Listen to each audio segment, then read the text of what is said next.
اس بلاغ میں میرے مصطفیٰ کریم علیہ السلام کے دین کا ایک بہت بڑا مرکز موجود ہے۔ اللہ اکبر۔ یہاں کیا کام ہوتا ہے؟ کوئی جناب محترم دنیا کی جنس تیار نہیں ہوتی، یہاں جناب محترم بنولے سے تیل نہیں نکالا جاتا، یہاں کپاس نہیں تولی جاتی، یہاں جناب محترم جنس نہیں تولی جاتی، یہاں سے وہ طلباء پیدا ہوتے ہیں الحمدللہ جن کا سینہ میرے مصطفیٰ کی محبت کا مدینہ ہے۔ آپ فیکٹریاں لگاتے ہیں لیکن کبھی گھاٹا بھی پڑ جاتا ہے، آپ فیکٹریاں لگاتے ہیں کبھی نقصان بھی ہو جاتا ہے۔ استاد العلماء حضرت علامہ مولانا مفتی صغیر نقشبندی صاحب کو میں مبارکباد پیش کرتا ہوں کہ آپ نے وہ فیکٹری لگائی ہے جس میں الحمدللہ دین مصطفیٰ کے طلباء پیدا ہو گئے ہیں۔ یہ جہاں جا کر خدمت دین کریں گے، جہاں جا کر میرے مصطفیٰ کریم علیہ السلام کے ناموس کی حفاظت کریں گے، قسم باخدا ان کو بھی ثواب ملے گا اور الحمدللہ مفتی صاحب کو بھی ثواب ملے گا۔ اللہ اکبر۔ ابھی میرے پیش رو حضرت علامہ سید محسن شاہ صاحب بڑی خوبصورت گفتگو فرما رہے تھے، انہی کے تتبع میں عرض کرتا ہوں کہ آپ فرماتے ہیں کہ مدرسے کے ساتھ بھرپور تعاون کرو۔ اس تعاون کے ساتھ میں یہ درخواست کرتا ہوں صرف پیسے کا تعاون نہ کرو، وہ اپنے بچوں کو داخل کرواؤ تاکہ حضرت مفتی صاحب کی خدمت میں بیٹھ کر آپ کے بچے بھی میرے مصطفیٰ کے دین کے خادم بن جائے۔ تجھے قبر و حشر میں دنیا دار بچے نے نہیں بچانا، بس فوت ہونے کی دیر ہے۔ ہاں جی، وہ پیسہ بھی سنبھال لیتے ہیں، کاروبار بھی سنبھال لیتے ہیں، لیکن باپ جس مصلے پہ بیٹھ کر اپنے رب کے حضور سجدہ کرتا رہا، اس مصلے کا وارث کوئی نہیں بنتا۔ اگر تو چاہتا ہے کہ تیرے مرنے کے بعد تیرے مصلے کا کوئی وارث بنے تو اس کو مصطفیٰ کے دین کا خادم بنا، حضور علیہ السلام کا خادم اور نوکر بنا، چوکیدار بنا۔ یہ جلسہ دستار فضیلت بھی ہے اور تقسیم اسناد بھی ہے اور ختم بخاری شریف بھی ہے۔ یہ مفتی صاحب نے الحمدللہ ان کی میرے ساتھ ایک بڑی محبت ہے، اس محبت کا راز ہے، ورنہ میں ایک بے علم ہوں، مجھے انہوں نے اس لیے بلایا، اس محبت کی وجہ سے ہی بلایا ہے۔ بہرحال چند منٹ انشاءاللہ تعالی اس کے بعد میں اجازت دوں گا۔ یہ ختم بخاری شریف بھی ہے، طلباء سے پوچھئے حضرت امام بخاری رضی اللہ تعالیٰ عنہ آپ کا کیا مرتبہ ہے، آپ کا کیا مقام ہے؟ ناشر الاحادیث النبویہ، ناشر المواریث المحمدیہ، امیر المؤمنین فی الحدیث، امام ابو عبداللہ محمد بن اسماعیل بخاری الجوفی رحمت اللہ تعالیٰ علیہ 13 شوال المکرم سن 194 ہجری میں ماوراء النہر کے ایک مشہور شہر بخارا شریف میں پیدا ہوئے۔ سبحان اللہ کہہ دو، اللہ اکبر۔ وہاں آپ کی ولادت ہوئی، امر ربی ہے کہ چھوٹی عمر ہے، آپ آنکھوں سے نبینے ہو گئے۔ ایمان سے بتاؤ، جس ماں باپ کا بچہ خوبصورت ہو اگر اسے نظر نہ آئے ماں باپ کتنے پریشان ہیں، اگر اس کی سماعت کام نہ کرے ماں باپ کتنے پریشان ہیں، اگر وہ گونگا ہو ماں باپ کتنے پریشان ہیں۔ اللہ اکبر۔ آپ کے والد گرامی بچپن میں ہی وصال فرما گئے، اب ساری زندگی اماں کی ہے، وہ سنبھالتی ہے، خوش تو ہوتی ہے لیکن پریشان بڑی ہے۔ مولا کریم بیٹا دیا ہے، خوبصورت بھی ہے، کاش کہ اس کو آنکھیں بھی عطا فرما دے۔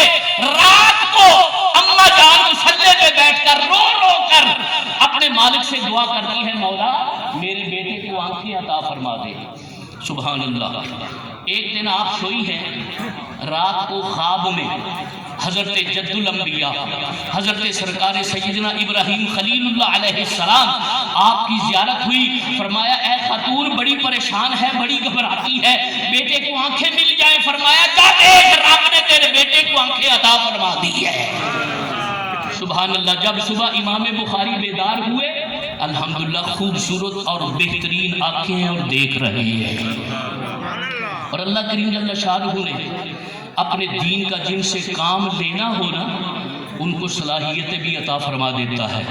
مفتی صاحب کا جسم دیکھیں، ہاں جی مختصر جسم پاک ہے، لیکن خدا کی قسم ہے کہ ان کے بتانے کے مطابق 8 سال کے عرصے میں الحمدللہ آپ نے 16 علماء کی ایک کھیپ تیار کر دی ہے۔ میں کہتا ہوں تو اگر زمیندارہ کرتا ہے، حق چلاتا ہے، کھاد ڈالتا ہے، پاویں کھاد لین وچ بھی نہیں لگتی۔ بورے والا تو یہی حال ہے، چیچا وطنی کا مجھے پتہ نہیں۔ اللہ اکبر۔ اگر فصل نہ ہو، فصل تھوڑی ہو، کسان بڑا پریشان ہوتا ہے کہ اتنی محنت کی ہے، اتنا سرمایہ لگایا ہے لیکن فصل نہیں لگی۔ میں کہتا ہوں مفتی صاحب کی خوشی کی انتہا کیا ہے کہ الحمدللہ آپ نے میرے مصطفیٰ کے دین کے 16 علماء تیار کیے ہیں۔ 16 علماء تیار فرمائے ہیں الحمدللہ۔ یہ جہاں جا کر بھی قال اللہ ہو، قال الرسول کی صدائیں دیں گے، ان کو بھی ثواب ملے گا، مفتی صاحب کو بھی ثواب ملے گا۔ اللہ اکبر۔ امام بخاری سے چونکہ رب کریم جل شانہ نے کام لینا تھا، میرے مصطفیٰ کریم علیہ السلام کی حدیث پاک کا توجہ فرمائیں۔ سرکار مدینہ صلی اللہ علیہ وسلم کو رب نے کیسا عظیم حسن عطا فرمایا ہے۔ زبان ایک ہے، کبھی بولتے ہیں فرماتے ہیں یہ قرآن ہے، صحابہ لکھ لیتے ہیں کہ یہ قرآن ہے، کبھی بولتے ہیں فرماتے ہیں یہ حدیث ہے، وہ لکھ لیتے ہیں کہ یہ حدیث ہے۔ زبان ایک ہے، کبھی قرآن پاک ظاہر ہوتا ہے، کبھی حدیث پاک ظاہر ہوتی ہے۔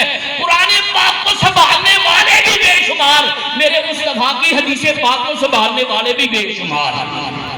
ان کے امام حضرت امام بخاری ہیں رضی اللہ تعالیٰ عنہ، اور امام بخاری کا حافظہ سبحان اللہ، میرا وجدان یہ کہتا ہے کہ سر سے لے کر پاؤں تک حضرت امام بخاری حافظہ ہی حافظہ ہیں، اتنا غضب کا حافظہ ہے سبحان اللہ۔ آپ ہی کہہ دو ایک دفعہ سبحان اللہ، سبحان اللہ، بہت حافظہ ہے۔ اور میرا وجدان یہ بھی کہتا ہے آپ کو یہ حافظے کا تبرک حضرت سرکار سیدنا ابو ہریرہ رضی اللہ تعالیٰ عنہ سے ملا ہے۔ ابو ہریرہ کو میرے آقا صلی اللہ علیہ وسلم سے ملا ہے، اور امام بخاری کو ابو ہریرہ سے ملا ہے۔ کتنا حافظہ ہے۔ علماء کرام تو جانتے ہیں، میں طلباء کی خدمت میں عرض کر رہا ہوں کہ آپ توجہ فرمائیں۔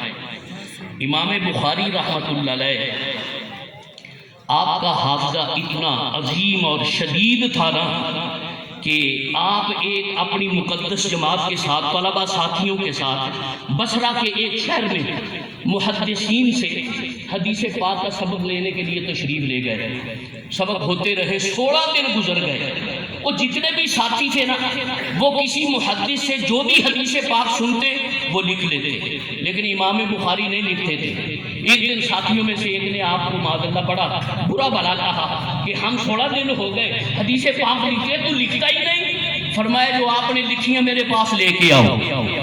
اللہ اکبر، وہ لے کے آ گئے۔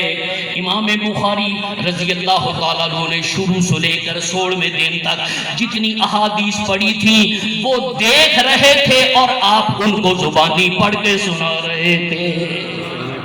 تو جو ساتھی احادیث کاغذ قلم کے ساتھ لکھتے تھے، حضرت امام بخاری رحمۃ اللہ علیہ ان کو زبانی سنا دیتے تھے، اتنا حافظہ تھا۔ ایک مثال اور، سبحان اللہ، جب آپ بغداد شریف تشریف لانے لگے نا تو اہل بغداد کے محدثین کو، علماء کو، ان کو پتہ چلا کہ آپ تشریف لا رہے ہیں۔ انہوں نے ایک پروگرام بنایا۔ پروگرام یہ تھا کہ ہم مختلف احادیث کی سندیں اور متن کو تبدیل کر کے نا پھر امام بخاری کے سامنے پیش کریں گے، دیکھیں گے کہ ان کو متنوں کا اور احادیث کے اسناد کا پتہ ہے کہ نہیں ہے۔ سبحان اللہ، آپ نے ان لوگوں نے 100 احادیث تیار کی اور 10 بندے تیار کیے کہ ہر بندہ 10 احادیث، ان کی سندیں بھی بدل دے اور ان کے متون بھی بدل دے۔ دیکھیں کہ ان کا حافظہ کیسا ہے۔ سبحان اللہ، جب وہ حاضر آئے، امام بخاری تشریف لائے، انہوں نے ایک محفل منعقد کی جس میں علماء، امراء، عوام جمع غفیر ہے، معاذ اللہ سب کے ذہن میں ہے کہ دیکھیں ان کا علم کیسا ہے۔